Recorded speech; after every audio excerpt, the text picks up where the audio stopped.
देखो, class 10th maths chapter number 14 गणितीय कथनों की जांच। कल इसका एक छोटा सा ऐसी बेसिक तौर पर बता दिया था, आज पूरा इसका डिटेल एक जगह लिखवा रहा हूं, ध्यान समझना ना। सबसे पहले पढ़ते हैं थोड़ी सी संख्या के बारे में। चिन्ह को तो बता दिया था, चिन्ह समझ में आ चुका है, उन चिन्हों को दोबारा नहीं बताऊंगा ना, उसी क्लास में जाकर देख लो। संख्या ऐसी शॉर्ट फॉर्म में लिखा दिया था, आज इसका पूरा डिटेल देख लो। संख्या को दो प्रकार से बांटे हैं, वास्तविक संख्या और काल्पनिक संख्या। वास्तविक संख्या यानी कि जिसे वे सभी संख्याएं जिन्हें क्या कर सके, नंबर लाइन यानी कि संख्या रेखा पर प्रदर्शित कर सके। संख्या रेखा बचपन से दूसरी तीसरी क्लास से 10वीं तक पढ़ते आए हो, बताने की जरूरत नहीं है। इमेजिनरी नंबर यानी कि काल्पनिक संख्या, इसी को हम अवास्तविक संख्या भी बोलते हैं। इसका मतलब क्या है, वे सभी संख्याएं जिन्हें संख्या रेखा पर प्रदर्शित नहीं किया जा सकता, उन्हें क्या कहेंगे, इमेजिनरी नंबर यानी कि ध्यान मत दो, काल्पनिक संख्या। और वो भी याद नहीं रहा, एक चीज याद रखो, वास्तविक और अवास्तविक। संख्या रेखा पर किसको प्रदर्शित कर पाओगे, जैसे देखो मेरे पास एक 0 से स्टार्ट होता है, ये लो 0, इधर -1 -2 और -3, 1 2 3 हो गया। अगर मैं 4 बोलूं, 4 नहीं 2 बोल रहा हूं, कहां पर है करके तो आराम से बता सकते हो। 0 से जाओगे कहां तक पहुंचे, 2 तक। प्रदर्शित तो कर पाए क्या, तो जिन्हें क्या कर सके, संख्या रेखा में प्रदर्शित कर सके, उसे क्या कहते हैं, वास्तविक संख्या। एग्जाम्पल कल बताया था ना, 2 3 1 भी तो आएगा, कुछ भी प्रदर्शित कर सकते हो। बताओ, जैसे मैं ये दे देता हूं, मैं 1.5 को संख्या रेखा में बता पाऊंगा कि नहीं, बता सकते हैं। ये हो गया मेरा 0, ये 1, ये 2। 1.5 बोला मतलब 1 और 2 के बीच में ही तो मिलेगा क्या, 1.5 यहां पर आएगा, 10 भाग में बटेगा, 1 2 ऐसे करके 10 भाग में कटा रहता है, तो यहां पर मिलेगा। एकदम डिटेल फॉर्म में नहीं जाएंगे क्योंकि पूछेगा 10th में कभी नहीं, बेसिक बेसिक है जो 5वीं 6वीं में पढ़कर आ गए, इसलिए थोड़ा सा रिवाइज कर रहे हैं। मतलब क्या पता चला, पॉइंट वाले संख्याओं को भी क्या कर सकते हैं, इसमें प्रदर्शित कर पाते हैं। समझ में आया, ठीक। ये भी है √3 √2 √4, इन सबको भी प्रदर्शित कर पाओगे। अब जरा मुझे इसका बताओ तो -25 निकल पाएगा, क्यों नहीं निकलेगा, निकल जाएगा। बताओ तो क्या होगा, -5। अरे गजब जवाब, जो कि गलत है। देखो 5 मुझे सिर्फ इतना बताओ, रूट से अगर किसी संख्या को बाहर करना रहता है, रूट से किसी संख्या को बाहर करना रहता है तो क्या करना रहता है, वर्ग करना रहता है। जैसे सिंपल एग्जांपल अभी दिया था 25, क्या दिया हूं 25, किसी संख्या का वर्ग मतलब 2 बार गुणा, 2 बार गुणा, तो 25 को कैसे 2 बार गुणा करोगे, 5 गुणित 5 होगा। लेकिन अगर यहां पर +25 है, क्योंकि जैसे ही रूट से निकालते हो +-5 निकल कर आएगा कि नहीं आएगा, आएगा, होगा, क्योंकि मैं अंदर में ही लगा देता हूं, -5 गुणित -5 करूं तब भी मुझे क्या मिलेगा, प्लस का 25 मिलेगा, और सिर्फ 5 गुणित 5 करूंगा तब भी प्लस का 25 मिलेगा। सही है यहां तक, मतलब 2 बार माइनस को गुणा करने से क्या बनता है, एक बार प्लस बनता है, 2 बार माइनस को गुणा करने से एक बार प्लस बन रहा है, और हमें यहां पर क्या चाहिए, -25 चाहिए। तो मैं पूछ रहा हूं, ऐसी संख्या बताओ जिसका 2 बार गुणा भी करो और माइनस भी आए, -5 + 5, 2 बार, मैं क्या बताया, 2 बार गुणा करो और प्लस भी आए, तो -5 लगा रहे हो तो 2 बार -5 लगाओगे ना। किसी संख्या को 2 बार गुणा करो, बोला 2 बार गुणा, चिन्ह के साथ, और माइनस आना भी चाहिए, पॉसिबल है क्या, पॉसिबल है, क्यों नहीं है, नहीं है, यस, अरे चिन्ह के साथ बोल रहा हूं, अगर माइनस लगा रहे हो ना तो माइनस ही यूज करो, प्लस लगा रहे हो तो प्लस ही यूज करो। आया?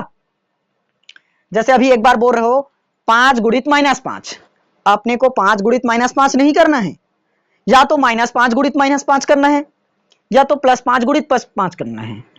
आया? तो बन पाएगा? 2 बार किसी संख्या को गुणा करोगे तो वो माइनस में आ पाएगा क्या? नहीं आएगा। कहां से आएगा? अगर मैं -5 गुणित -5 लगाऊंगा तो क्या होगा? +25 होगा। 5 गुणित 5 कर रहा हूं तब भी 25 ही मिल रहा है। तो 2 बार माइनस को गुणा करोगे आखिर क्या बनाएगा? प्लस ही बनाएगा, माइनस नहीं बना सकता। तो ये संख्या मिल पाएगी क्या हमें? इसीलिए इसको बोलते हैं काल्पनिक संख्या। आया? फिलहाल ये उतना ज्यादा है नहीं, टेंशन मत लो, आएगा नहीं। समझ में आया कि नहीं आया? इतना फिलहाल हो गया। वास्तविक संख्या आ गया। अब वास्तविक संख्या को कल मैं बताया था कितने प्रकार से बांटे हो? 2 प्रकार से। इसमें एग्जांपल लिखना रहेगा तो लिख ले रहना, माइनस का √25। 2 प्रकार से बांटे थे। सर माइनस वास्तविक संख्या को हमने फिर से 2 प्रकार से अलग अलग किया था। कौन कौन सा? परिमेय और दूसरा अपरिमेय संख्या। अपरिमेय संख्या परिभाषा जैसे जैसे लिखवा रहा हूं यहां वैसे लिख लेना। जिन्हें क्या करें? P/Q के रूप में लिखा जा सके। लिख लोगे ना इसको? जिन्हें P/Q के रूप में लिखा जा सकता है और जिन्हें नहीं लिखा जा सकता। लेकिन P/Q के रूप में लिख रहे हो, Q1 तो हो सकता है लेकिन Q0 नहीं हो सकता। Q0 नहीं हो सकता। समझ में आया? और इसका एग्जांपल मैं बता दिया था, जैसे 1, 2, 3, 5, 7, 8, 9, 10 ऐसे लिख सकते हो क्या? इसके नीचे में क्या आएगा वो आता पता है? क्योंकि मान को इतना, जैसे मुझे 1.23 बस दिया है तो मैं 1.23 लिखा, पॉइंट को काटूंगा तो नीचे में 100 का गुणा कर दूंगा, आसान है। लेकिन यहां पर कितना काटोगे पता ही नहीं है कहां तक कटेगा, क्योंकि अनंत तक वो चलते ही जा रहा है। समझ में आया? क्लियर हुआ? परिमेय संख्या जिन्हें क्या कर सको? P/Q के रूप में लिख सकें और जिन्हें P/Q के रूप में ना लिख सके, अपरिमेय। क्लियर? परिभाषा नोट कर लियो, कल लिखाना पड़ेगा और लिखाना पड़ेगा नहीं। तो लिखा दिया, स्क्रीनशॉट ले लेना, एक बार समझ लो। जिन्हें नंबर लाइन पर प्रदर्शित कर सके उन्हें क्या कहेंगे? वास्तविक। जिन्हें नहीं प्रदर्शित कर पाए, काल्पनिक। जैसे -√25 अभी बताया था, कोई भी 2 संख्या का गुणा करोगे तो माइनस माइनस का गुणा करोगे वो आखिर प्लस बनाएगा, लेकिन यहां माइनस है तो कोई भी अंडर रूट में माइनस दिया वो हो ही नहीं सकता, ठीक? निकल ही नहीं पाएगा। इसका एग्जांपल ये, इसको 2 प्रकार से बांटे, परिमेय और अपरिमेय। परिमेय संख्या जिन्हें P/Q के रूप में लिख सके और जिन्हें P/Q के रूप में नहीं लिख सके उसे क्या कहेंगे? अपरिमेय। समझ में आया कि नहीं आया? अब मैं ये पूछूं, परिमेय संख्या और अपरिमेय संख्या को मिलाकर क्या बनाई जाती है? क्या बनाया जाएगा? वास्तविक संख्या। समझ में आ गया? अगला पढ़ें। कल का ही थोड़ा सा रिवाइज करवा रहा हूं ना, देखो ध्यान से। कल मैं एक चीज और बताया था, पूर्णांक संख्या। पूर्णांक को कितना प्रकार से बांटे थे? 2। एक धनात्मक पूर्णांक और एक ऋणात्मक। इधर ऋणात्मक और इधर धनात्मक पूर्णांक। धनात्मक ऋणात्मक कहां से स्टार्ट होगा? -1, -2 कहां तक जाएगा?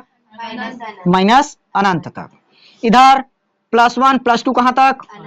अनंत तक। ये ऋणात्मक पूर्णांक और ये धनात्मक पूर्णांक। तो बीच में बचा 0। 0 क्या है? पूर्णांक है। 0 परिमेय संख्या भी है, क्योंकि 0 लिखे, 0 के नीचे में कुछ नहीं है, मतलब 1 है, तो 0 परिमेय संख्या है। क्वेश्चन अगर आया 0 परिमेय संख्या है, सत्य या असत्य? तो सत्य। 0 धनात्मक है कि ऋणात्मक? दोनों नहीं है। 0 ना तो धनात्मक है ना ही ऋणात्मक है, कल इसको एक्सप्लेन किया था। जीरो को ना तो धनात्मक बोलते हैं और ना ही ऋणात्मक। तो जीरो है क्या चीज? परिमेय संख्या, उसको बोलते हैं पूर्णांक। पूर्णांक भी है और परिमेय संख्या भी है। समझ में आ गया? ये चीज पढ़े थे आज, बस इतना ही जाने थे ना। अब थोड़ा सा इन चीजों को समझो। अगर मैं जीरो का कोई भी संख्या में गुणा करूं क्या मिलेगा?